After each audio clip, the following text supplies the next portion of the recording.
Zeus intervenes the life of Peleus and arranges the wedding of Peleus to Thetis, the lovely sea goddess.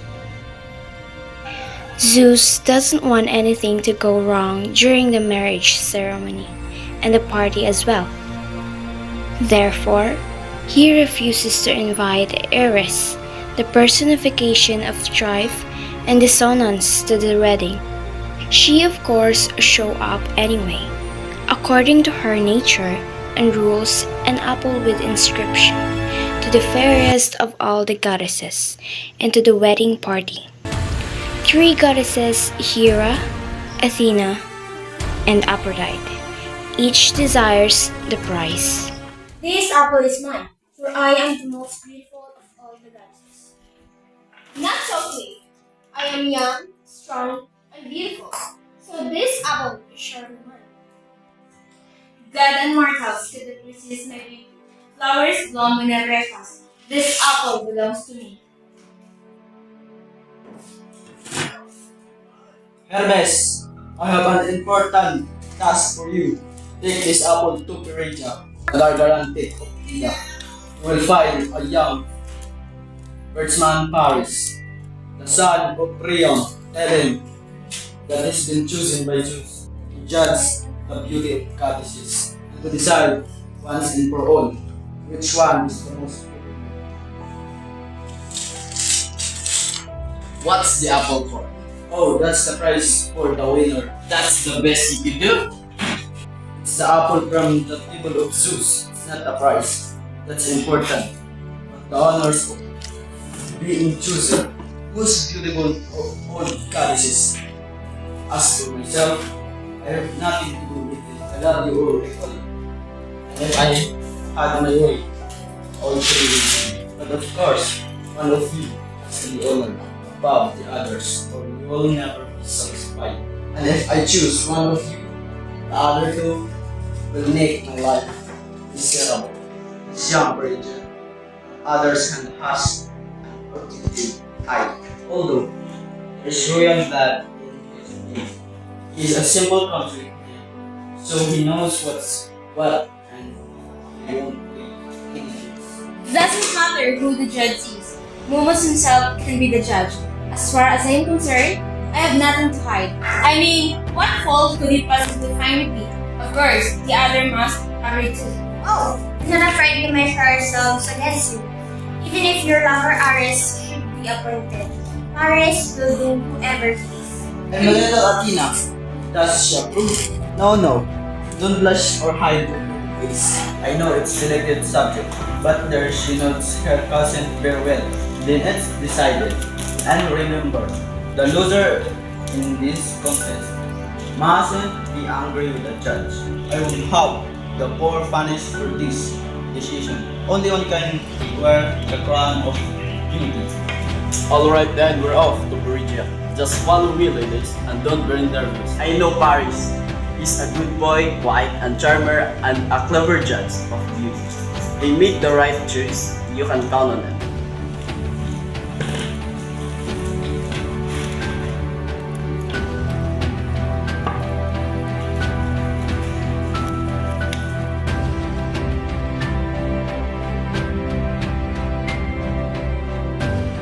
You approve of Paris. I ask for nothing but a fair judge.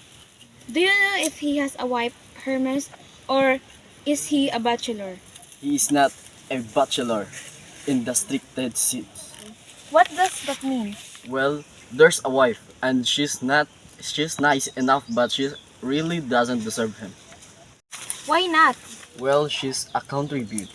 In other words, she's downright ugly, and he only took her because there was nothing else available. And a young man must have somewhere to sow his seed.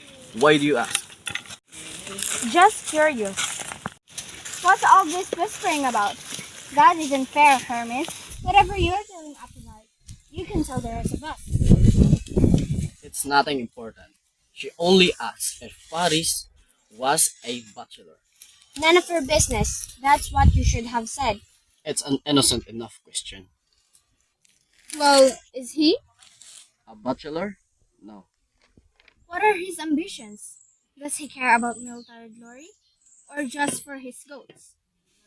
Well, I don't really know, but he's a young man, so I would assume his dream of distinction on the battlefield. There you see. I don't complain when you whisper to her. How much farther? We're almost over Phrygia now. There's Ida I can just make out of the peak of Gargaran, and if I'm not mistaken, there is Paris right over there. Where? I can't see. Over there, to the left. No, no, not on the top down, to the side by the cave where you see the herd. I don't see the herd either. It's a good thing. This isn't a saying contest. Right there, between the rocks where I'm pointing. Look, and the man running around with the staff keeping them together. Ah, I see now. Yes, that's him. Alright, we should descend here. He might be threatened if we swoop down too suddenly.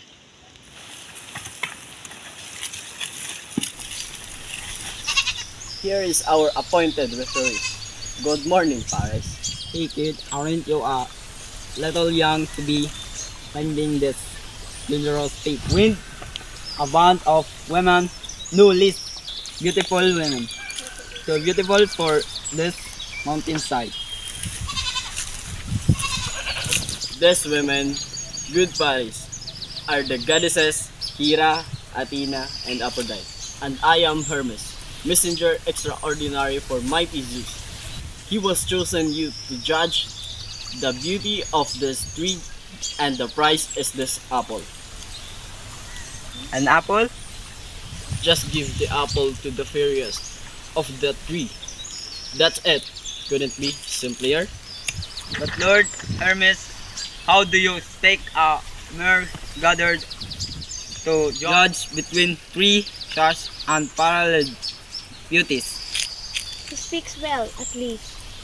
Surely, there must be some fine city folk better sorted to judge this contest. I can tell you which of two goats is the finer days, or adjudicate the merits of two heifers. But in the present company, there is beauty all around. I don't know how many man could tear his eyes away from one to look on the other.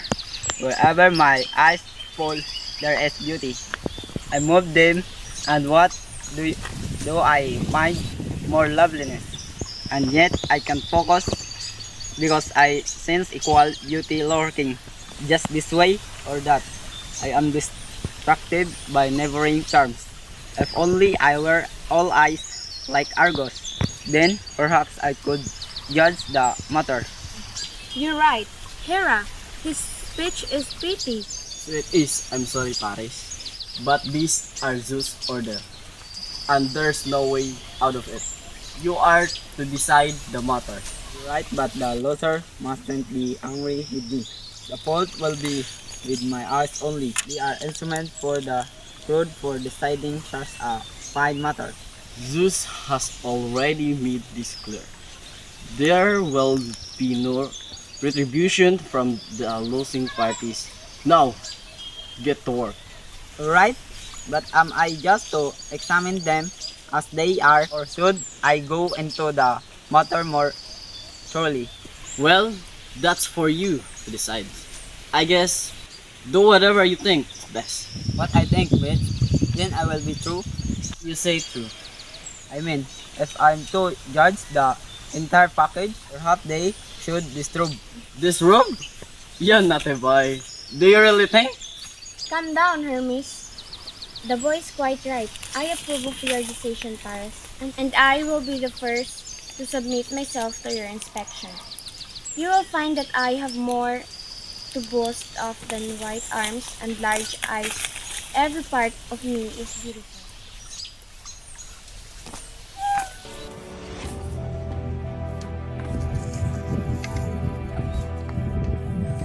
Right, will you also submit? Oh, Paris, make sure she takes off the girdle. There's magic in it. She'll be witchy. And she ought to wipe her makeup as well. She has no right to come so trick out. This is my natural look. Oh, please, you look like a prostitute.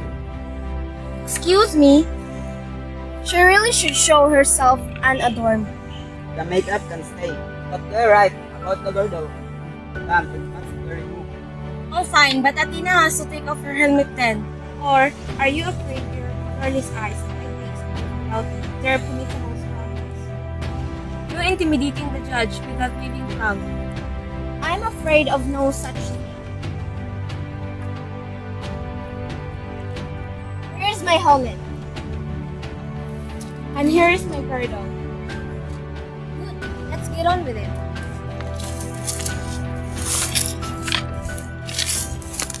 God of wonders, what beauty is here! Oh, raptors, how exquisite this lady's charm! How dazzling the majesty of heaven, true queen, is Aphrodite's smile, and Athena's stout muscles. I'm overwhelmed by your combined beauty. I know not where to look. My eyes are round at once. They're sitting apart. Perhaps you should view us one at a time. Yes, we don't want the poor boy's eyes to explode. Aphrodite, you and Athena withdraw with me. Let Hera remain. So be it.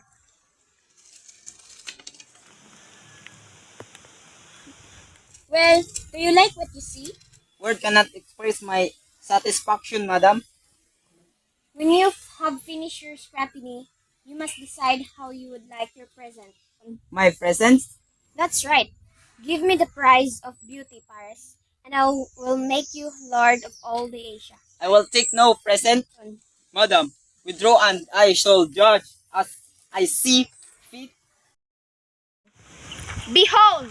You are very beautiful. If you will crown me the fairest, Paris, I will make you a great warrior, a conquering hero.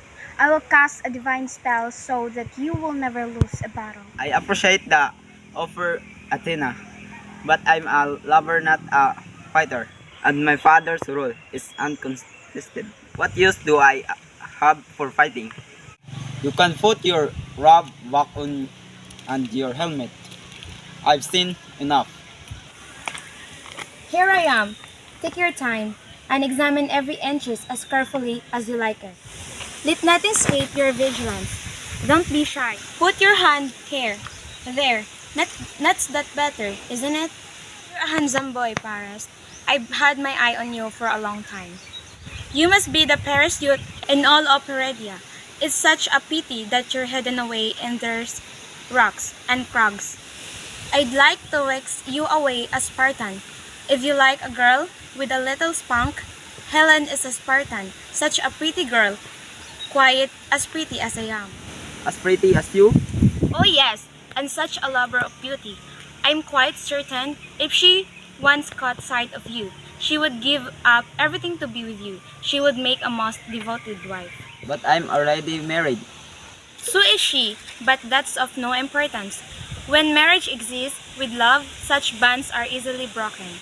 Tell me about her, this Helen. Well, she's a daughter of Leda, you know, the beauty Zeus ravaged and the guise of a swan. And what is she like? Helen is the fairest of the fair. And as one might expect from the offspring of the swan, she is soft as down. She was hatched from on earth. And so lithe and graceful. Her figure is the picture of perfection. She's already had one war fought over her after she was abducted by Theseus. And she was just a child then. Now she's all grown up and married to Menelaus. But if you like, I will make her your wife. Won't Menelaus be angry? Don't worry about the details, child. I'll protect you. I don't want to cause any problem. No problem at all. I will arrange to have you set out for Greece on a little vacation. When you get to Spartan, Helen won't be able to resist your charms. But will she really leave her husband and cross the seas with a complete stranger, a third? Trust me, I have two beautiful children, Love and Desire. These shall be your guides. I don't know how this will end, but I feel like I'm in love with Helen already. I can see her in my mind on our homeward journey from Sparta. Her hand wrapped in mine as we stare across the sea. Wait! Don't fall in love yet. There's still the little matter of growing me the most beautiful of the goddesses. Eternal happiness is yours. All you have to do is hand me that apple. Are you sure? You won't forget me after I give you the prize? Shall I swear? No, your word is enough. You shall have Helen for your wife. She shall follow you and make Troy her home. This I promise. Take the apple, it's yours.